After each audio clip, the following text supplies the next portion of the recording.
आज पटना के बापू सभागार में हजारों हजार की संख्या में लोग आए भारतीय जनता पार्टी में शामिल हुए हैं और भारतीय जनता पार्टी के कई शीर्ष बड़े नेता लोगों को शपथ दिए। 21,000 लोग बिहार के कोने कोने से आए हुए भारतीय जनता पार्टी में आप शामिल हुए हैं। मुकेश राम उजियारपुर लोकसभा से बाबू नित्यानंद राय जी जो NH 128 जो बनाए हैं, कितने सांसद आए और कितने गए।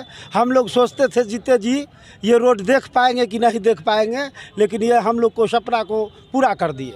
आप भारतीय जनता पार्टी में पूरी तरह से? जी, मैं RJD में महासचिव रहा हूँ 15 साल तक और उसके बाद मैं भारतीय जनता पार्टी में आया हूँ नित्यानंद लालू यादव के हम लोग रोम रोम सौंपे हुए थे यादव होने के नाते, लेकिन नीतीश कुमार को ऐसे लफ्जों पर सपोर्ट करके इन्होंने अपनी पैर पे कुल्हाड़ी मार दी है। आप भी कुछ कहेंगे? आप सर? हो गया। हम लोग नित्यानंद जी के साथ हैं। हम लोग हाजीपुर से हैं, नित्यानंद जी के साथ हैं। हम लोग नित्यानंद जी को मुख्यमंत्री बनाना चाहते हैं। नित्यानंद जी जहाँ रहेंगे वहीं आप रहेंगे? वहीं हैं। चलिए ठीक है, आप भी? जी। तो नमस्कार, जैसा कि आप जानते हैं आज का दिन भारतीय जनता पार्टी के लिए बहुत बड़ा दिन है, चूँकि बहुत बड़ी उपलब्धि मिली। 21,000 लोगों ने एक साथ मिलन किया है, भारतीय जनता पार्टी में शामिल हुए हैं और कई सारे नेता हमारे साथ आप देखे होंगे स्टेज पे खड़े थे। उन्होंने अपनी अपनी बातों को कहा। हम जानते हैं सर से, सर आज भारतीय जनता पार्टी में 21,000 लोग मिले हैं, कैसे देखते हैं आप इसको? देखिए, असल में यादवों पर एक ये ठप्पा लगा हुआ था कि ये माननीय लालू प्रसाद जी की जागीर है, संपत्ति। वास्तविकता ऐसी है नहीं। हमारी आबादी इतनी बड़ी है पूरे राज्य में कि किसी भी जाति से सबसे बड़ी आबादी है हमारी और कई गुना ज़्यादा। तो निश्चित तौर पर यह उन लोगों के लिए एक गाली होती थी जो लोग विकास के नाम पर, सबका साथ सबका विकास सबका विश्वास के नाम पर जो लोग मोदी जी को साथ देते थे, उनको यह गाली के समान लगता था। आज उन्होंने खुल करके यहाँ भारतीय जनता पार्टी के माननीय श्री नित्यानंद राय जी गृह राज्य मंत्री जी के नेतृत्व में अपनी शक्ति का प्रदर्शन किया है, अपना विराट स्वरूप दिखाया है आज गोवर्धन पूजा के अवसर पर। तो यह राष्ट्रीय जनता दल के लिए भी, तेजस्वी यादव के लिए भी और माननीय लालू प्रसाद यादव के लिए भी, और जो लोग इन लोगों को यादवों का ठेकेदार समझते हैं, वैसे नीतीश कुमार जी को भी आज इस बात का एहसास हो गया होगा कि यादव कहाँ है।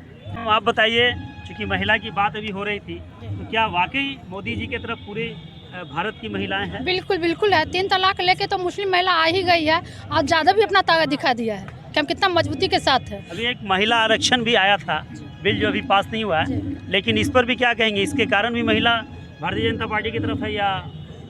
इसके लिए तो है ही, लेकिन पहले से भी तो महिला को मिला है सशक्तिकरण, तो बीजेपी से ही मिला है। जो मान सम्मान बीजेपी में मिला है वो यादव तो ताकत दिखा ही दिया है ना। लेकिन बहुत सारी महिलाएं तो ये भी कह रही है कि हम महंगाई से त्रस्त हैं, गैस का जो किराया है, रेट है, वो हम भर नहीं पा रहे हैं। कहीं ना कहीं 1200 रुपया हमारे लिए बहुत। महंगाई देखना है तो पाकिस्तान में देखिए, अदर कंट्री में तो पाकिस्तान में मैडम नहीं ना, हम तो भारत में, हम भारत की सोचेंगे ना। नहीं तो यहाँ कहाँ महंगाई है? नहीं, आमदनी भी तो है। 1200 रुपया गैस जो है वो ठीक है, तो फिर आमदनी भी तो बढ़ गई है। लेकिन बहुत सारे किसान मजदूर, डेली काम करने वाले, डेली वेजेस के मजदूर, तो उनका तो तनख्वाह वही है, लेकिन अच्छी तो बढ़ गया है। उन लोगों को तो खाना मिल रहा है, अभी राशन मिल रहा है, खाना मिल रहा है। एक आदमी भूखा नहीं सो रहा है अभी। क्या नाम है? कुमारी श्वेता यादव, मोरबा जिला परिषद। युवा हैं, तो भारतीय जनता पार्टी में युवाओं का क्या स्थान है? क्या युवा पूरी तरह से भारतीय जनता पार्टी के साथ है? पूरे देश में आप देख लीजिए, युवा जितना भारतीय जनता पार्टी में जुड़ रहा है, इतना किसी भी पार्टी में आज की डेट में युवा नहीं जुड़ रहा है। आप पूरे देश का उठा करके देख लीजिए। एक परिवार का जो जागीर समझते थे, वो आज सबका बैरी टूट गया है और कितना देख लीजिए हुजूम आया है, पूरा पटना जाम है। ये सिर्फ यादव वंशी आए हैं यहाँ। आज जो Y और M का जो नारा दे रहे थे, आज वो सब टूट गया है, सारा टूट गया। और आज देख लीजिए आप ताकत उसका कितना है। सारे युवा भारतीय जनता पार्टी में दिल खोल के जा रहे हैं, तन मन धन से जुड़ रहे हैं और आने वाले समय में और भी जुड़ेंगे। कहीं महंगाई नहीं है, कहीं कुछ नहीं है। आप देख लीजिए जनधन योजना में जो लोगों का कितना खाता खुल गया। स्कीम जो प्रधानमंत्री मोदी जी ने चलाया था, उसमें कितने गृहिणियों को मुफ्त गैस कनेक्शन मिला। उस गैस कनेक्शन वाले से आप पूछिए कितना उनको लाभ मिल रहा है, कितनी सस्ती सिलेंडर मिल रही है उनको। तो मैंने पूछा था, अभी भी सिलेंडर घरों में पड़ा है, लकड़ियों पे खाना बन रहा है। बिल्कुल लकड़ियों पे खाना नहीं बन रहा है। सारे माँ बहनों की जितनी धुआं में चल रहा था, फेफड़ा जल रहे थे, सब खत्म हो गया है। था कि जब बूढ़ी माँ खाना बनाती हैं तो लाखों सिगरेट का धुआं कलेजे पे जाता है। अब नहीं जा रहा है, अब नहीं जा रहा है। सिलेंडर दिया हाँ जी, 500 में, लेकिन अभी भी सिलेंडर जो है वो खाली उनके घरों पे पड़ा हुआ है। रिफिल करा रहे हैं वो लोग, रिफिल करा रहे हैं और सभी लोगों के घर में जा रहा है। अगर कोई कह रहे हैं कि हमारे धुआं जा रहा है तो गलत बोल रहे हैं वो। आप आंकड़ा उठा के देखिए, उज्ज्वला स्कीम में कितने लोगों को गैस कनेक्शन फ्री मिला है पूरे देश में, हमारे बिहार में मिला है। देश में भारतीय जनता पार्टी के प्रति युवाओं की लहर कैसी? बहुत बढ़िया है सर, एक नंबर लहर है। 2024 में फिर से मोदी जी आएंगे, गारंटी है, लिख के ले जाइए। महिलाओं का भी बहुत बढ़िया सम्मान हो रहा है। रात को 12 बजे 1 बजे निकल रही है, 10 बजे जा रही है, कोई रोक टोक है कहीं? आप बता दीजिए मुझे। कानून व्यवस्था सर एक नंबर का कानून व्यवस्था चरमराया हुआ है बिहार में। सरकार बदल दीजिए, सब कुछ ठीक हो जाएगा। जहाँ बीजेपी की सरकार ने वहाँ एक नंबर है। चले जाइए योगी आदित्यनाथ जी यूपी में, उत्तर प्रदेश में एक नंबर का शासन चल रहा है। वहाँ महिलाएं कभी भी निकलती है, कभी भी आती है, कोई रोक टोक नहीं, कोई छूता नहीं।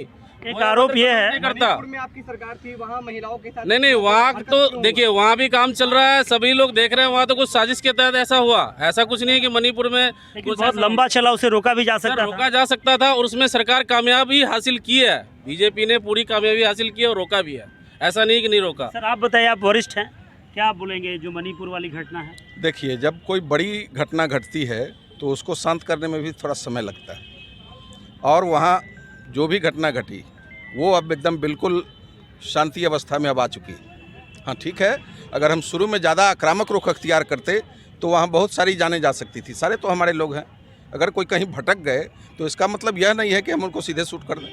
आप क्या कहेंगे मैम? आप गरीबी पे मणिपुर पर महिलाओं के साथ जो नग्न किया गया, मारा गया, तो उस पर तो सरकार कर रही है अपना काम। तो इसमें कुछ लेट नहीं हो गया? बड़ा घटना है तो उसका शांत करने में भी तो टाइम लगेगा। अगर बिहार यहाँ में मुख्यमंत्री जी बोल दिए हैं, महिला के बारे में इतना बड़ा अपमान किए हैं कि आप लोग पूछने गए? वो मानसिक तो बलात्कार किए है ना महिला का। जनता दे देगी, बिल्कुल देगी जवाब। यादव का नारा है 24-25 हमारा है। तो देखा आपने सर, नाम क्या बताया? डॉक्टर शील कुमार राय, पूर्व विधायक। आप नेक्स्ट सर का बाइट जब भी लेंगे एमएलए के रूप में आप देखेंगे सर को। डॉक्टर साहब जो पूर्व विधायक हैं, इन्होंने बहुत स्पष्ट तरीके से और बताया, और युवा नौजवान नेता हैं, इन्होंने भी कहा कि भाई देखिए, भारतीय जनता पार्टी का जो नेतृत्व है वो सही है और देश विकास की ओर जा रहा है, अग्रसर है, और महिलाओं का, पुरुषों का, बच्चों का, युवाओं का, सबका बराबर का सम्मान है, और क्राइम जो है यानी कि महिलाएं बेखौफ होकर घरों से निकल रही हैं। तो कहीं ना कहीं इनका कहना है कि 2024 और 2025 में सरकार फिर से भारतीय जनता पार्टी की बनने वाली है। मैं आदम परवेज़, जनता पार्टी जिंदाबाद, नरेंद्र मोदी जिंदाबाद, जिंदाबाद, जिंदाबाद।